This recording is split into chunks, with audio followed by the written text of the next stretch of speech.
একটু সামনে আনো, রাজীব একটু সামনে আনো, তার এত তো না আপনার আর কিচ্ছু যেন ওয়েট ধরবো ধরবো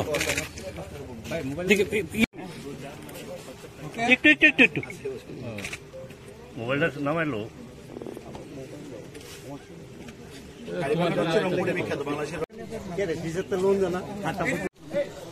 আজকে একটি খুশির দিন।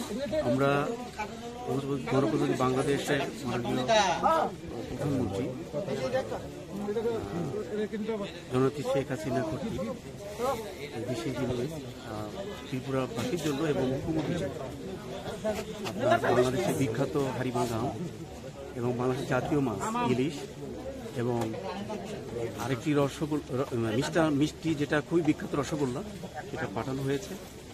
আসলে এই আমাদের ত্রিপুরা এবং বাংলাদেশের সম্পর্ক এটা কিন্তু সেই 1971 সালের আগের থেকেও আমাদের সহমর্মিতা সহ অবস্থান বজায় আছে।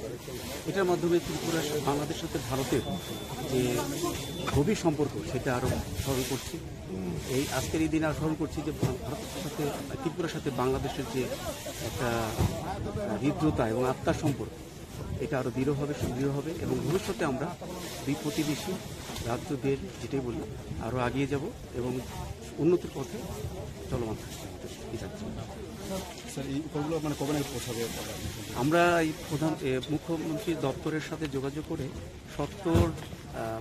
মাননীয় মুখ্যমন্ত্রীর হাতে দেওয়ার চেষ্টা করি।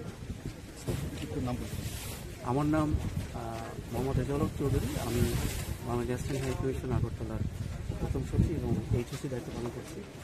সাথে আমার সহকর্মী আছেন প্রধান সচিব আলামিন।